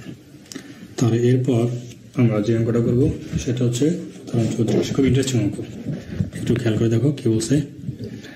যদি মেঘ মাটি হইতে 1 মাইল উপরে থাকে, অর্থাৎ আকাশে মেঘ ঘোরাঘুরি করতেছে, সেই মেঘটা মাটি থেকে 1 মাইল উপরে আছে, বৃষ্টির পানি অর্ধ ইঞ্চি পুরো হইয়া 1 বর্গমাইল জায়গা আবৃত করে। তাহলে আমার যে বৃষ্টির যে পানি সেটা মেঘ থেকে কিন্তু বৃষ্টির পানি রূপে সেটা পৃথিবীতে ঝরে পড়বে। তাহলে এই যে মেঘটা যে হয়েছে এটা অবশ্যই আমাদের ভূপৃষ্ঠ থেকে কোনো সমুদ্র সমতল থেকে বা পানির সোর্স থেকে পানিটা বাষ্প হয়ে ওই 1 মাইল উচ্চতায় গিয়ে ওইখানে একটা মেঘের তৈরি করছে। সেই মেঘের বলা আছে অর্ধ ইঞ্চি পুরু, সেই মেঘের পুরুত্ব দেওয়া আছে অর্ধ ইঞ্চি, আর 1 বর্গ মাইল জায়গা দখল করে আছে, অর্থাৎ তার ক্ষেত্রফল বলা আছে 1 বর্গ মাইল। তাহলে মেঘে পানি তুলিতে কত কাজ সাধিত হয়েছিল? এই যে বাষ্পের মাধ্যমে যে মেঘে পানিগুলো উঠছে, এই পানিগুলো এখানে উঠাইতে কি পরিমাণ কাজ সম্পাদিত হয়েছে সেটা আমাদের এখন বের করতে হবে। তাহলে এখানে আমরা আগে গিভেন ডাটাগুলো দিয়ে রাখি। এখানে আমাদের বলা আছে মেঘটা, সাপোজ এটা হলো আমাদের সেই মেঘের খণ্ড, ধরে নিলাম এটা আমাদের সেই মেঘের খণ্ড। তাহলে এই যে ভূমি থেকে মেঘের খণ্ডটা কতটুকু উচ্চতায় আছে সেটা বলা আছে, এটা বলা আছে 1 মাইল। তাহলে এটা 1 মাইল সমান আমরা জানি কত? 5280 ফিট। এটা আমরা খুব সহজেই লিখে ফেলতে পারি। তারপর বলছে বৃষ্টির পানি অর্ধ ইঞ্চি পুরু হইয়া, তাহলে পুরুত্বকে আমরা সাপোজ ডি দ্বারা প্রকাশ করলাম। তাহলে ডি বলা আছে 1/2 ইঞ্চি। তাহলে আমরা তো ইঞ্চিতে রেখে তো ম্যাথটা করতে পারবো না, যেহেতু এখানে দৈর্ঘ্যের ফিট আছে, এটা ফিট বানাইতে হবে। তাহলে যদি ইঞ্চি থেকে আমরা ফিট বানাতে যাই, আমরা জানি 12 ইঞ্চিতে 1 ফিট, আর এখানে আছে 1/2 ইঞ্চি। তাহলে এটাকে আমরা জাস্ট 12 দ্বারা ভাগ করলেই আমরা তার ফিটটা পাই যাবো। তাহলে 1/2, এটাকে আবার ভাগ করবো 12 দ্বারা, তাহলে এটা যাবে কি ফিট। তাহলে এটা আমরা লিখতে পারি 1/24 ফিট। এটা হলো আমাদের ডি এর মান, জাস্ট পুরুত্বটা পাইলাম আমরা। এরপরে আমাদের বলা আছে কি 1 বর্গ মাইল জায়গা দখল করে, অর্থাৎ ক্ষেত্রফল দেওয়া আছে এ, এটা বলা আছে 1 বর্গ মাইল, 1 মাইল স্কোয়ার। তাহলে এটাকে আমরা মাইল থেকে 5280 ইন্টু 5280, যেহেতু এখানে কিন্তু 2টা মাইল আছে, ক্ষেত্রফল যেহেতু 2টা মাইল আছে, একটা মাইলকে আমরা 5280 দ্বারা গুণ করলে এটা একটা দৈর্ঘ্য পরিবর্তন হবে, আবার আরেকটা দৈর্ঘ্যকে পরিবর্তন করলাম, অর্থাৎ এটা হলো 1 মাইল, এটা হলো 1 মাইল, যেহেতু বর্গ মাইল আর দৈর্ঘ্য গুণ প্রস্থ। তাহলে সেই সাপেক্ষে আমরা এটাকে বানায় ফেলতে পারবো ফিট স্কোয়ার। তাহলে মাইল স্কোয়ার থেকে আমরা বানায় ফেললাম ফিট স্কোয়ার। আর আমাদেরকে দেওয়া আছে আর কিছু দেওয়া নেই, আমাকে বাইর করতে হবে যে এখানে মেঘে পানি তুলতে কি পরিমাণ কাজ সম্পাদিত হয়েছিল। তাহলে আমরা জানি, আমরা এখন যেটা করতেছি সেটা হলো উদাহরণ 34। তাহলে কৃতকাজ আমরা কি জানি? ডাব্লিউ সমান mh। এখানে কিন্তু তোমরা কনফিউজ হয় না, বারবার যেটা বলতেছি, এখানে কিন্তু mgh ব্যবহার করছি, এখানে আমি জি ব্যবহার না করলেও পারতাম, যেহেতু m কে এককে করছি সেই জন্য আমি এখানে যেটা ব্যবহার করছি। কিন্তু পরের অঙ্কতে আমি আবার যেটা ব্যবহার করতেছি না। তুমি যদি জি ব্যবহার করো কোনো সমস্যা নাই, জাস্ট বাধ্যবাধকতা তখনই যখন তোমাকে হর্স পাওয়ার বের করতে বলবে, তখন তুমি জিটা ব্যবহার করতে পারবে না। FPS এককে, এটা একটু মাথায় রাখলেই চলবে। আর এখানে জি ব্যবহার করা ঐচ্ছিক বিষয়, যেহেতু কাজ। তাহলে এখন এই যে মান আমরা খুব সহজেই জানি, আমাদের দেওয়া আছে 5280 ফিট, কিন্তু এই এম নিয়ে হলে আমাদের ঝামেলা। তাহলে সরাসরি এম এর মান কোথাও দেওয়া নাই, যে মেঘে কি পরিমাণ পানি আছে সেটা আমরা জানি না। কিন্তু আমরা জানি কি, আমাদের আর্কিমিডিসের অধ্যায় থেকে আমরা একটা সূত্র জানি, এখানে একটু লিখে আছি, আমরা জানি এম ইকুয়াল রো ভি। তাহলে এই এমটাকে আমরা এখন রো ভি এর মাধ্যমে কনভার্ট করে ফেলবো, রো ভি এইচ। এই রোটা হলো পানির ঘনত্ব। তাহলে পানির ঘনত্ব তো আমরা জানি, পানির ঘনত্ব কত? আমরা এফপিএসি যদি ব্যবহার করি তাহলে সেটা ব্যবহার করতে হবে 62.5। তাহলে এখানে আমরা লিখে রাখি রো সমান 62.5। আবার এই রো ভি, এখন ভি কি? ক্ষেত্রফল ইন্টু উচ্চতা, কারণ আমার ক্ষেত্রফল দেওয়া আছে, আর এই উচ্চতার এখানে ডি দেওয়া আছে, অবশ্যই পুরুত্ব আমরা এখানে ডি ব্যবহার করব। আর আমাদের দেওয়া আছে কি এইচ। এখন আমরা যদি মান বসে দিই তাহলে অঙ্কটা হয়ে যাবে। এর মান হলো 62.5। এই এর মান আমরা পাইছি 5280 স্কোয়ার, 5280 স্কোয়ার। ডি এর মান আমরা পাইছি কত? 1/24। তাহলে এটাকে নিচে আমরা 24 টাকা লিখে ফেলতে পারবো। আর এইচ এর মান 5280, তাহলে আমরা এখানে আরেকটা 5280 পাবো, অর্থাৎ এটা 5280 কিউব হয়ে যাবে। আশা করি বুঝতে পারছো। তাহলে এখন এটাকে যদি তোমরা ক্যালকুলেশন করো তাহলে তোমরা যে মানটা পাবো সেটা হবে 38.333 ইন্টু 10 ফুট পাউন্ড। যদি তুমি জিটা ব্যবহার করতো তাহলে তোমার মানটা আসতো ফুট পাউন্ডালে। আশা করি অঙ্কটা বুঝতে পারছো। এরপর আমরা যে অঙ্কটা করবো সেটা হচ্ছে উদাহরণ 41। এটা আরেকটা ইন্টারেস্টিং অঙ্ক, একটু খেয়াল করে দেখো এই অঙ্কটা কি বলা আছে। বলছে একটা পানিপূর্ণ কুয়ার গভীরতা 24 ফুট। এটা হলো আমরা কুয়া থেকে পানি ফাঁকা করব। তাহলে একটা পানিপূর্ণ কুয়ার গভীরতা 24 ফুট এবং ব্যাস 14 ফুট। যদি একটি পাম্প 30 মিনিটে উহাকে পানি শূন্য করতে পারে তবে উহার অক্ষমতা বের করো। তাহলে এটা কিন্তু আমাদের অক্ষমতা বের করতে হবে এবং ফিটে দেওয়া আছে, তার মানে এখানে আমরা অবশ্যই অভিকর্ষী একক ব্যবহার করতে হবে। আচ্ছা, তাহলে আমরা এটা কীভাবে করবো দেখি। আগে আমরা গিভেন ডাটাগুলো লিখি। আমরা করতে যাচ্ছি উদাহরণ 41। উদাহরণ 41। তাহলে এখানে গিভেন ডাটা কি? একটি পানিপূর্ণ কুয়ার গভীরতা। আচ্ছা, পানিপূর্ণ কুয়ার গভীরতা, এখানে আমি একটু গভীরতাই লিখতেছি কারণ এটা একটু কাজ আছে, সেই জন্য জাস্ট গভীরতা দেওয়া আছে তোমাদের 24 ফিট।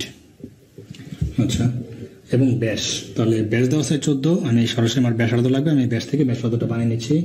এটা হয়ে যাবে তাহলে 7 ফুট, কারণ ব্যাস দেওয়া আছে আমাদের 14 ফিট, তাহলে আমরা এটাকে 2 দ্বারা ভাগ করলেই ব্যাসার্ধ পেয়ে যাব।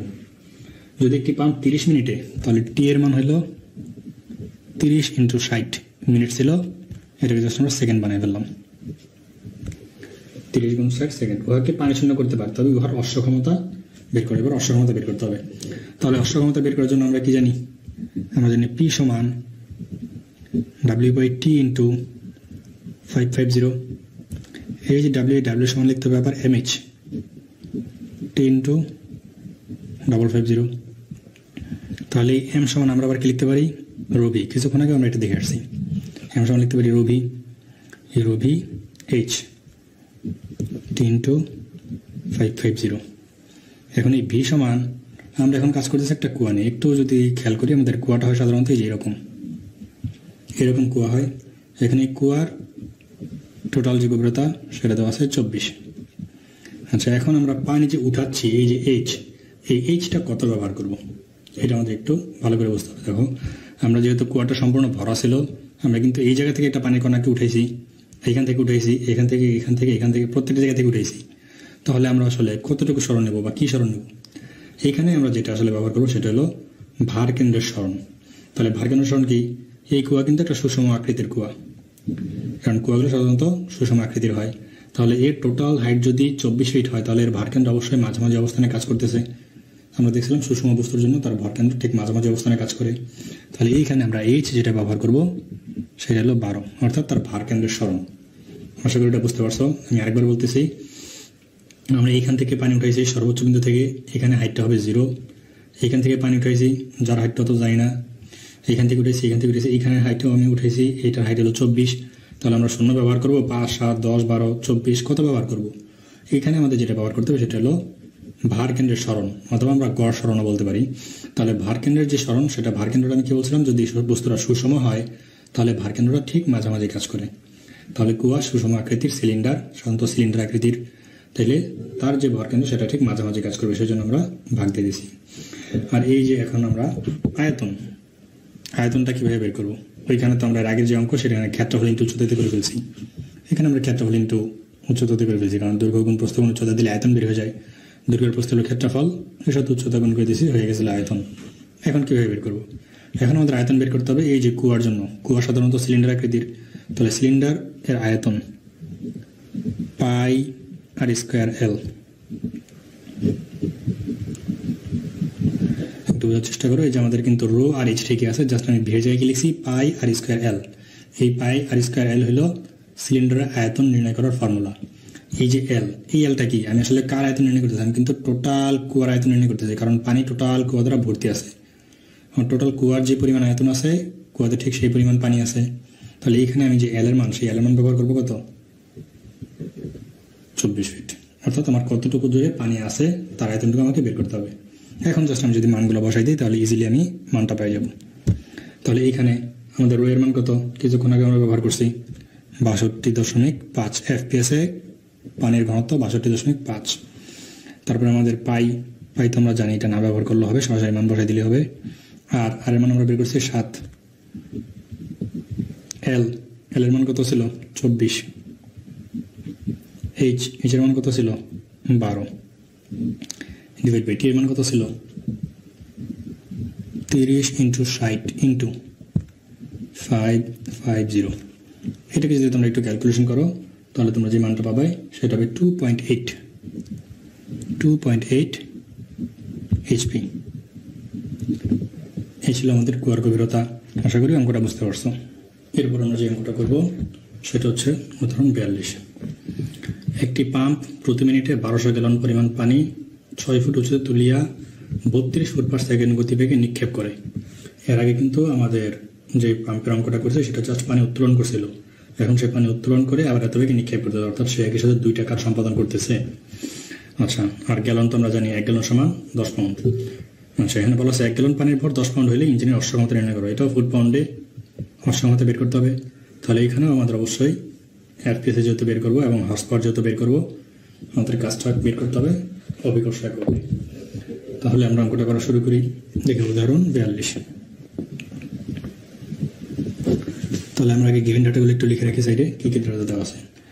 একটি পাম্প প্রতি মিনিটে 1200 গ্যালন পানি, তাহলে টি এর মান বলা আছে 60 সেকেন্ড, এম এর মান বলা আছে 1200 গ্যালন, অর্থাৎ 1200 ইন্টু 10, তাহলে 12,000 পাউন্ড। পানি 6 ফুট উঁচুতে তুলিয়া, এইচ এর মান বলা আছে 6 ফুট উঁচুতে তুলিয়া 32 ফুট পার সেকেন্ড গতিবেগে নিক্ষেপ করে। যে বেগে সে নিক্ষেপ করতে সেই বেগটা দেওয়া আছে 32 ফুট পার সেকেন্ড। 1 গ্যালন পানির পর 10 পাউন্ড হলে এর অশ্বক্ষমতা নির্ণয় করো।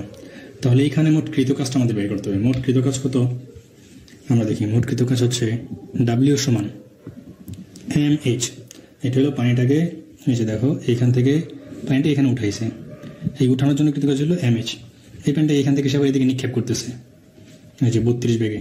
তাহলে এখানে একটা গতিশক্তির জন্য সে কাজ করতেছে, গতিশক্তি ব্যয়ের জন্য, সেটা কি হাফ এম ভি স্কোয়ার, তাহলে plus half m v square. এখন এই জায়গায় তোমাদের যে জায়গায় কনফ্লিক্ট লাগতে পারে সেই জায়গাটা একটু খেয়াল করো। এখানে কিন্তু আমি জি ব্যবহার করি না, অর্থাৎ এটা মহাকর্ষী একক বা অভিকর্ষী একক। তাহলে আমরা সাধারণত হাফ এম ভি স্কোয়ার যে ব্যবহার করি এটা কিন্তু পরম একক। তাহলে এই দুইটা কিন্তু ভিন্ন ভিন্ন এককের হয়ে গেল। আমরা ভিন্ন ভিন্ন এককে কাজ করতে পারবো না বা ঝামেলা হয়ে যাবে আমাদের, বা অঙ্কের রেজাল্ট মিলবে না। তাহলে এটাকে যদি আমি অভিকর্ষী এককে নিতে আমরা বলছিলাম যে পরম একক থেকে অভিকর্ষী এককে যেতে হলে কী করতে হবে, জাস্ট তাকে জি দ্বারা ভাগ করে দিতে হবে। এখন যদি আমরা এখানে মান বসাই দিই তাহলে আমরা কৃতকাজের মান পাই যাব। এই যে MH, এই এম এর মান আমরা জানি 12,000, এইচ এর মান আমরা জানি 6 ফিট উপরে তাকে তোলা হয়েছে, প্লাস এই যে হাফ, এই হাফটা আমি নিচে নিয়ে আসলাম 2, জি এর মান কত 32, কারণ আমরা এফপিএসে কাজ করতেছি। এম এর মান তো আমাদের দেওয়া আছে 12,000, আর ভি এর মান হলো 32 স্কোয়ার। তাহলে এই 32 আর 32 আমাদের এমনি একটা কাটা যাবে। এটাকে যদি তোমরা ক্যালকুলেশন করো তাহলে তোমরা যে মানটা পাবে সেটা খুব সম্ভবত এরকম একটা মান আসবে 264,000। তাহলে 264,000 এরকম একটা মান তোমরা পেয়ে যাবে। এখন আমাদের বের করতে বলছে কি হর্স পাওয়ার। তাহলে আমরা কি জানি P সমান W/T ইন্টু 550। আমরা এটা একবার করে ফেলতে পারতাম, এই ডাব্লিউর মানটা আমরা বাইর করে রাখছি 264,000। টি এর মান আমরা জানি 60 সেকেন্ড, আর হর্স পাওয়ারের জন্য আমরা 550 দ্বারা ভাগ করলাম। তাহলে আমরা যে মানটা পাবো সেটা আসবে 8 HP। খুবই সিম্পল অঙ্ক, জাস্ট তোমাদের একটু বুঝতে হবে এখানে আমরা কি করছি। এই জায়গাটা তোমাদের একটু কনফ্লিক্ট লাগতে পারে, এটা একটু আরেকবার বলে দিচ্ছি। এখানে আমরা পানিটাকে উপরে তোলার জন্য যে পরিমাণ কাজ সম্পাদিত হয়েছে সেটাকে অভিকর্ষী এককে লিখছি MH, জি লিখি নাই। আর এইখানে আমরা নর্মালি যে হাফ এম ভি স্কোয়ার বের করছি এটা হলো পরম এককে গতিশক্তি, এটাকে অভিকর্ষী এককে নেওয়ার জন্য আমরা জি দ্বারা ভাগ করছি। তাহলে এখন এটা অভিকর্ষী একক, এটা অভিকর্ষী একক। এখন একে আমরা 550 দ্বারা ভাগ করলে হর্স পাওয়ারে পরিবর্তন করতে পারবো। সেই সাপেক্ষে আমরা কাজটা এইভাবে করে নিলাম। এরপর আমরা যে অঙ্কটা করবো খুবই ছোট একটা অঙ্ক, এটা একটু ইন্টারেস্টিং। দেখো কি বলা আছে, 8 কিলোগ্রাম ভরে একটা নিরেট চঙ্গাকার বা বেলুন আকৃতির অর্থাৎ ব্যালন, দণ্ডের দৈর্ঘ্য 0.6 মিটার আর ব্যাস 0.1 মিটার। ইহা আনুভূমিক মেঝেতে সাহিত্য অবস্থায় আছে। ইহার দৈর্ঘ্যকে উলম্ব বরাবর রাখি দিয়ে কৃতকাজের পরিমাণ নির্ণয় করো। যে মান বলা আছে 9.8। তাহলে এটা যে আমরা যখন সূত্র বলছিলাম তখন এরকম একটা জিনিস দেখছিলাম যে এখানে তার একটা ভরকেন্দ্র ছিল, এটাকে যখন আমরা যে বারকম দাঁড় করাই দিয়েছিলাম তখন ভরকেন্দ্র এখানে চলে গেছিলো। তাহলে এখানে এই জিনিসটা আছে যে এটাকে আমরা হয়তো ওই সময় বর্গ আকৃতি বা আয়ত আকৃতি দেখছিলাম, এখন এটাকে জাস্ট আমাদের বেলন আকৃতিতে চিন্তা করতে হবে, এইটুকু আর কিছু না। তাহলে তার আগে ছিল এইটুকু D/2 দূরত্বে, পরে হয়েছিল H/2 দূরত্বে। তাহলে এখানে আমরা দেখছিলাম ভরকেন্দ্র সমানটা কি ছিল H/2 মাইনাস D/2। তাহলে এখানে আমাদের যে H, সেই H এর মান হবে H/2 minus D by two, এটা দিয়ে করলেই আমাদের কাজটা ইজিলি হয়ে যাবে। তাহলে আমাদের বের করতে হবে কৃত কাজের মান। তাহলে আমরা জানি ডাব্লিউ সমান mgh। তাহলে উদাহরণ 43। তাহলে এটা আমরা এখন কি করব, ডাব্লিউ সমান mgh সূত্রটা ব্যবহার করলাম। এইখানে যে এম এর মান, সে এম এর মান দেওয়া আছে, এম এর মান বলা ছিল কত 8 কেজি। তারপরে জি, যে এর মান তো আমরা ডিফল্ট জানি, এখানে তাও বলা আছে 9.8। আর এই যে এইচ, এখানে এইচ এর মানটা কত আসবে, H by two minus D by two. আশা করি এটা বুঝতে পারছো। তাহলে এখানে আমরা লিখলাম এম এর মান হলো 8, এই জায়গায় সূত্রটা লিখে নিই, এম জি এইচ এর জায়গায় হবে এটা h by two minus D by two. এটাকে এইচ প্রাইম দিয়ে রাখতে পারো, তা নাহলে একটু কনফ্লিক্ট লেগে যাবে। তাহলে এখন আমরা জাস্ট মান বসাই দিই, 8 ইন্টু 9.8। এইচ এর মান কত ছিল, দণ্ড দৈর্ঘ্য হলো 0.6, তাহলে হলো 0.6 ভাগ 2 মাইনাস ব্যাস ছিল 0.1, তাহলে 0.1 ভাগ 2। এটাকে যদি তোমরা ক্যালকুলেশন করো তাহলে তোমরা মান পাই যাবা 19.6 জুল। 19.6 জুল। খুব ছোট কিন্তু জাস্ট একটু ইন্টারেস্টিং একটা অঙ্ক, সেই জন্য এই অঙ্কটা করে দিলাম। এখন আমরা যে অঙ্কটা করবো সেটা হচ্ছে উদাহরণ 45। দেখে আমরা প্রশ্নটা একটু করি। একটি স্বল্পলোকের দোলক পিণ্ডের ভর 2500 গ্রাম এবং কার্যকর দৈর্ঘ্য 130 সেন্টিমিটার। উলম্ব রেখা হইতে 50 সেন্টিমিটার দূরে টানিয়া লইয়া দোলকপিণ্ডটিকে ছাড়িয়া দিলে সর্বনিম্ন বিন্দু অতিক্রমকালে দোলকপিণ্ডের বেগ ও গতিশক্তি নির্ণয় করো। যে মানগুলো আছে 980 সেন্টিমিটার। তাহলে আমরা অঙ্কটা করে ফেলি। অঙ্কটা খুবই সিম্পল একটা অঙ্ক। দেখো এই যে হলো আমাদের সেই সরল দোলক সাপোজ। তাহলে এই যে দোলক, এই দোলকের কার্যকর দৈর্ঘ্য দেওয়া আছে 130। তাহলে এই পর্যন্ত তার দৈর্ঘ্য দেওয়া আছে 130। সেখানে কেবল আছে এই যে উলম্ব রেখা থেকে 50 সেন্টিমিটার তাকে টেনে নেওয়া হয়েছে, অর্থাৎ এই দূরত্বটা হলো 50। বলছে উলম্ব রেখা থেকে 50 সেন্টিমিটার দূরে টানিয়ে নিয়ে তাকে ছেড়ে দেওয়া হইল। যদি ছেড়ে দেওয়া হয় তাহলে এই বিন্দুটা সর্বনিম্ন বিন্দু অতিক্রমকালে তার বেগ এবং গতিশক্তি বের করতে হবে। তাহলে আমরা এর আগে একটা অঙ্ক করে আসছি কিছুক্ষণ আগে, ওই অঙ্কের ফর্মেট আর এই অঙ্কের ফর্মেট সেম, অর্থাৎ এইখানে তার যে স্থিতিশক্তি সেটি হবে এই বিন্দুর গতিশক্তি। তাহলে এটাকে আমি একটা নাম দিই আমাদের সুবিধার জন্য, এটা এ বিন্দু, এটা বি বিন্দু, এটা সি বিন্দু, এটা ডি বিন্দু। আমি জাস্ট হিসাবে সুবিধার জন্য নাম দিলাম। এটা যদি 130 হয় তাহলে এটা 130, কারণ এটা কার্যকর দৈর্ঘ্য জাস্ট। এখন আমরা কী ডাটা দেওয়া আছে সেটা একটু লিখে রাখি। আমরা করতেছি উদাহরণ 45। আর আমাদের গিভেন ডাটাগুলো বলা আছে ভর এম সমান 2500 গ্রাম। তারপরে বলা আছে কার্যকর দৈর্ঘ্য এল সমান 130 সেন্টিমিটার। আর উলম্ব রেখাতে থেকে 50 সেন্টিমিটার দূরে টানিয়ে নেওয়া হয়েছে, যে মান বলা আছে 980 সেন্টিমিটার পার সেকেন্ড স্কয়ার। এখানে যদি আমরা একটু এদিকে তাকাই, এই যে এটা কিন্তু আমাদের একটা সমকোণী ত্রিভুজ হয়ে গেছে এ বি ডি। তাহলে এ বি ডি ত্রিভুজ থেকে আমরা আসলে কি পাই দেখি। তাহলে এ বি ডি ত্রিভুজ এ বি ডি হতে অতিভুজের স্কয়ার পর লম্ব, অতিভুজের স্কয়ার সমান লম্ব স্কয়ার প্লাস ভূমি স্কয়ার। তাহলে এখান থেকে আসলে আমরা এই যে এই অংশটুকু অর্থাৎ এ বি এর মানটা বের করে ফেলতে পারবো। তাহলে এ বি সমান এখান থেকে কি আসবে, AD square minus BD square root over. তাহলে এডি এর মান তো আমরা জানি 130,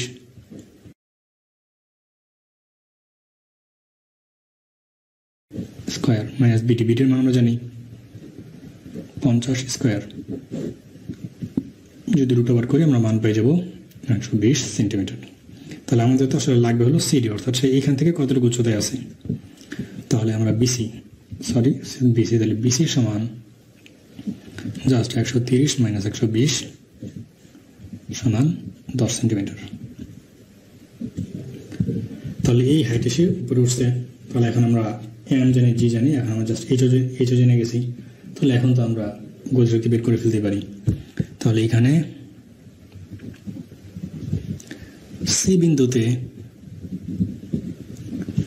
গতিশক্তি সমান ডি বিন্দুতে বিভব শক্তি, তাহলে আমরা সি বিন্দুর জন্য লিখতে পারবো হাফ এম ভি স্কোয়ার, এটার জন্য লিখতে পারবো এম জি এইচ। তাহলে এখানে জাস্ট আমরা মানটা যদি বসাই দিই, আমাদের তো গতি শক্তি লাগবে, সেই জন্য এটা থেকে আমরা আর কিছু ক্যালকুলেশন করতেছি না, যেভাবে সেভাবে রেখে দিলাম। তাহলে এম জি এইচ, এম এর মান হলো 2500 গ্রাম, জি এর মান হলো 980, এইচ এর মান হলো 10। এই ডাটাগুলো যদি আমরা একটু ক্যালকুলেশন করি, আমাদের মান বাইরে হবে 245 ইন্টু 10⁵ আর্ক। আর এটাকে আমরা যদি জুলে নিতে চাই, তাহলে আমাদের মান আসবে 2.45 জুল। তাহলে এটা গেল আমাদের গতিশক্তির মান। আর আমরা যদি বেগ বের করতে চাই, আমাদের তো বেগ বের করতে হবে। তাহলে এগেইন এগেইন আমরা যেটা লিখতে পারবো, এখান থেকে চলে আসি হাফ এম ভি স্কোয়ার সমান এম জি এইচ, দুই পাশে এম আছে, আমরা একটু কমাই নিলাম। তাহলে ভি সমান কি লেখা যাচ্ছে 2GH রুট ওভার। তাহলে এই হলো আমাদের রুট ওভার 2, জি এর মান 980, এইচ এর মান 10। এটাকে ক্যালকুলেশন করলে মান যেটা আসবে সেটা হবে 140 সেন্টিমিটার পার সেকেন্ড। এটা আমাদের সেই বেগের মান। অর্থাৎ বস্তুটা যখন সর্বনিম্ন বিন্দু অতিক্রম করবে, অর্থাৎ এই বিন্দুতে অতিক্রম করবে, সেই সময় তার বেগের মান আসবে 140 সেন্টিমিটার পার সেকেন্ড। এরপর আমরা যে অঙ্কটা করবো সেটা হচ্ছে উদাহরণ 46। জৈনিক ব্যক্তি একটি প্রস্তরখণ্ডকে খাড়া উপরের দিকে নিক্ষেপ করিয়া লক্ষ্য করিলেন যে প্রস্তরটি সর্বোচ্চ উচ্চতায় উপরে ওঠে। অর্থাৎ কোনো একটা বস্তু যদি একটা বেগে বস্তুকে উপরের দিকে নিক্ষেপ করে, তাহলে এটা সর্বোচ্চ উচ্চতায় উঠতে পারে। কিন্তু প্রস্তরটিকে পূর্বের তুলনায় দ্বিগুণ শক্তিতে নিক্ষেপ করলে, অর্থাৎ সে আগে যে বেগে নিক্ষেপ করছিল, যে শক্তিতে নিক্ষেপ করছিল, এখন তার সাথে দ্বিগুণ শক্তিতে নিক্ষেপ করতেছে, তাহলে এই উচ্চতা অতিক্রম আনতে, অর্থাৎ আগে যে উচ্চতায় উঠছিল, যে বলা ছিল আগে এই উচ্চতায় উঠে, তাহলে এখন সেই এই উচ্চতায় অতিক্রম আনতে প্রস্তরটির ঊর্ধ্বমুখী বেগ 9 মিটার থাকে। তাহলে পরের বার যখন বেগের মান বাড়ায় দেওয়া হয়েছে, তখন কিন্তু তার ওই সর্বোচ্চ বিন্দুতে এম জি এইচ প্লাস এই যে হাফ এম ভি স্কয়ার থাকবে, কারণ তার একটা বেগ আছে। তাহলে এখান থেকে সেই এইচ এর মানটা, সর্বোচ্চ উচ্চতাটা কত, সেটাই বের করতে হবে। তাহলে দেখো আসলে কি বলতেছে, আগে ধরে নিই আমরা, কয়েকটা টার্ম আমাদের লাগবে, সেগুলো আমরা ধরে নিই। ধরি খণ্ডটির আমরা করতেছি 46, ধরি খণ্ডটির, যে পাথর খণ্ডটা নিক্ষেপ করা হয়েছিল, ধরি খণ্ডটির ভর এম আর উচ্চতাটা এই চিন্তায় আছে, ওইটা নিয়ে আমাদের তেমন একটা কাজ করা লাগবে না। তাহলে প্রথম ক্ষেত্রে যে ব্যয়িত শক্তি, তাহলে প্রথম ক্ষেত্রে শক্তি,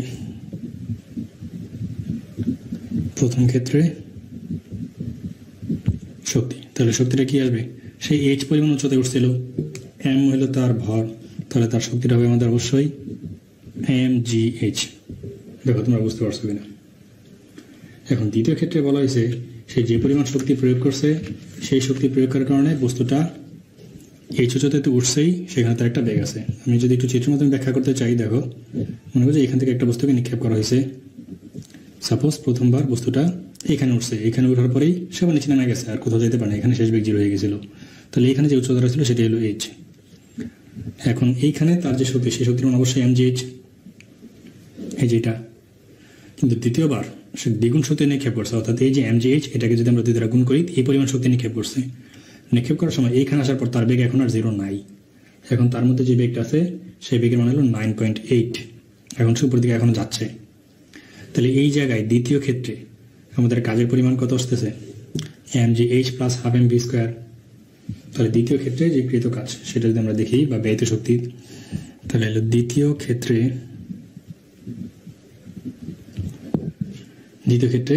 আমাদের এইচ উচ্চতার জন্য, দ্বিতীয় ক্ষেত্রে এইচ উচ্চতার জন্য গতিশক্তিও থাকবে, স্থিতি শক্তিও থাকবে। তাহলে m g h plus half m v square. দেখো বুঝতে পারছো কিনা, কারণ এখন সে এইখানে যখন আছে তখন তার একটা বেগ আছে, তাহলে এইখানে থাকার জন্য তার এম জি এইচ, আর এখন তার বি আছে বেগ, তাহলে বেগ হবে হাফ এম ভি স্কোয়ার, দিয়ে যোগ করলে মোট শক্তি পাবো। তাহলে এইখানে এই যে মোট শক্তি, এই শক্তিটা কি বলা আছে, প্রথমে যে শক্তিটা ছিল তার দ্বিগুণ। তাহলে আমরা লিখতে পারবো প্রশ্ন মতে 2mgh প্রথম শক্তির দেখা যাচ্ছে না, প্রথম শক্তির দ্বিগুণ, এই যে প্রথম শক্তি ছিল mgh, তার দ্বিগুণ শক্তিতে নিক্ষেপ করলে, অর্থাৎ একে 2 দ্বারা গুণ করলে যে পরিমাণ শক্তি পাবো সেই শক্তি দ্বারা নিক্ষেপ করলে ওইখানে আমরা যে জিনিসটা পাবো সেটা হবে তার mgh ওই জায়গার বিয়োগ শক্তি প্লাস যেহেতু সে ওই জায়গায় গতিশীল আছে সেই জন্য হাফ এম ভি স্কোয়ার। তাহলে এখান থেকে যদি আমরা একটু ক্যালকুলেশন করি, এই যে mgh একটা বিয়োগ চলে যাবে, তাহলে আমরা থাকবে জাস্ট mgh, এখানে থাকবে হাফ এম ভি স্কোয়ার। তাহলে এম কাটা চলে যাবে, আমার কাছে তো এই এইচ এর মানটা চাইছি, তাহলে আমরা এখান থেকে লিখতে পারবো এইচ সমান ভি স্কোয়ার বাই 2g, অর্থাৎ ভি এর মান আমাদের দেওয়া ছিল 9.8 স্কোয়ার, 2 জি এর মান আসবে কত 9.8। তাহলে এটাকে যদি আমরা ক্যালকুলেশন করি তাহলে আমরা এইচ এর মানটা পেয়ে যাব, এইচ এর মান আসবে 4.9 মিটার। আশা করি আমরা বুঝতে পারছো। এরপর আমরা যেটা করতে যাচ্ছি সেটা হচ্ছে উদাহরণ 49। একটু খেয়াল করে দেখো কি বলা আছে। একটি রাইফেলের গুলি নির্দিষ্ট পুরুত্বে একটা তক্তা ভেদ করতে পারে, এরূপ 16টি তক্তা ভেদ করিতে উহার বেগ কত হইতে হবে। তাহলে আগে সে যে পরিমাণ তক্তা ভেদ করতে একটা শক্তি দেওয়া, সেই একই পরিমাণ তক্তা, সেই একই ভেদের তক্তা বা একই পুরুত্বের তক্তা এখন তাকে 16টা ভেদ করতে হবে। অর্থাৎ আমরা যে সরণ এস, আগে যদি আগের পুরুত্বটাকে যদি এস ধরি, পরের পুরুত্বটা হবে 16s। তাহলে উহার বেগ কত হইতে হবে।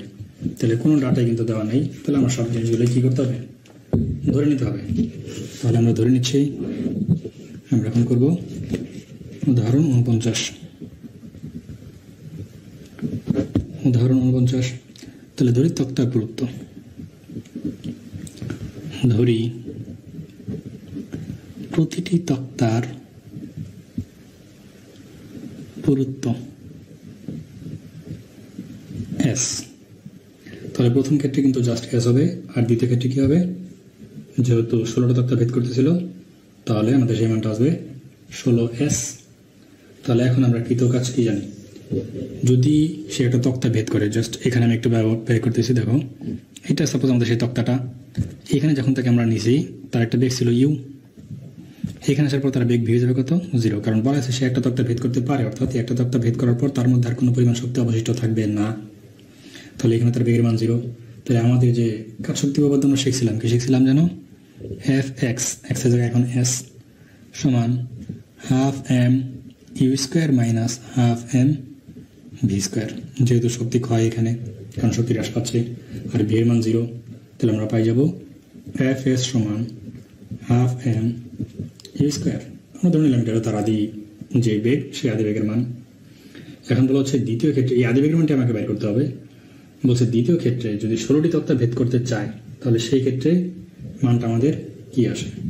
তার মানে দেখি দ্বিতীয় ক্ষেত্রে এগেইন GAIN এগেইন, তখন আসবে আমাদের এফ এস থেকে আসবে কত 16s। জাস্ট 16টা তক্তা ভেদ করতেছে, একটার জন্য যদি এস হয় তাহলে 16টার জন্য 16s। আশা করি বুঝতে পারছো। তাহলে এখন আমাদের সেম আসবে half m u square plus half m v square.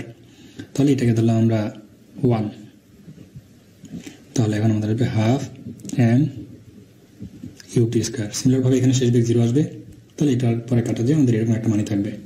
তাহলে এটাকে আমরা 1 নং দিয়ে রাখলাম, এটাকে আমরা 2 নং দিয়ে রাখলাম। এখন যদি 1 নং 2 নং দ্বারা ভাগ করি তাহলে আমাদের কি আসে দেখি, এফএস ভাগ 16fs সমান half m u one square divide by half m u t square, half m বাদ, এফএস বাদ। তাহলে এই যে U2, আমাদের U2টা বের করতে হবে। তাহলে U2 স্কোয়ার সমান 16 U1 স্কোয়ার, অর্থাৎ U2 সমান 4 U1। দেখো বোঝা যাচ্ছে কিনা, U2 সমান 4 U1, অর্থাৎ প্রাথমিক যে বেগ ছিল সেই বেগের 4 গুণ বেগ লাগবে পরবর্তী ক্ষেত্রে। প্রথম যে বেগ ছিল সেই বেগের 4 গুণ যদি আমরা বাড়াই দিই বা বেগ যদি 4 গুণ করে দিই তাহলে সেরকম 16টা তক্তা ভেদ করতে পারবে। এটি ছিল আমাদের উদাহরণের অঙ্ক। এখন আমি অনুশীলনী থেকে কোন অঙ্কগুলো করতে হবে সেটা একটু বলে দিচ্ছি। অনুশীলনী থেকে তোমরা যে অঙ্কগুলো করবে তার মধ্যে একটা হচ্ছে 24 নম্বর, অনুশীলনীর 24, অনুশীলনীর 27। অঙ্কটা খুব ইন্টারেস্টিং অঙ্ক, একটু মাথাটা খাটায় করার চেষ্টা করো। আগেই গ্রুপে সমস্যাটা দিয়ে দিও না, একটু আগে চেষ্টা করিও, দেখো তোমরা পারো কি না পারলে পরবর্তীতে গ্রুপে দেবা। তারপর কি 31 নম্বর একদম সহজ সূত্র, আমরা এরকম একটা সূত্র পাইছিলাম P = FB, ওইটা বসাই দিলে অঙ্ক হয়ে যাবে। এই যে আমরা শক্তির সংরক্ষণশীলতা নীতি শিখছিলাম, সেটা কার্যকারিতা, অনুশীলনীর 33 নম্বর। তারপর করতে হবে অনুশীলনীর 39-এর খ। 39-এর খ, এখানে একটু খেয়াল রাখিও, এখানে কিন্তু বলা আছে 8 ইঞ্চি ভেদ করিবার পর 2/3 বেগ হারায়। এই জায়গায় অনেক একটু কনফিউজ হয়ে যাবে, কনফ্লিক্ট হয়ে যায়, সে 2/3 দিয়ে কাজ করে, কিন্তু এখানে 1/3 নিয়ে কাজ করতে হবে। 2/3 কিন্তু সে হারায়, তাহলে থাকে কত 1/3। 43 নম্বর অনুশীলনীর 43। অনুশীলনীর 44।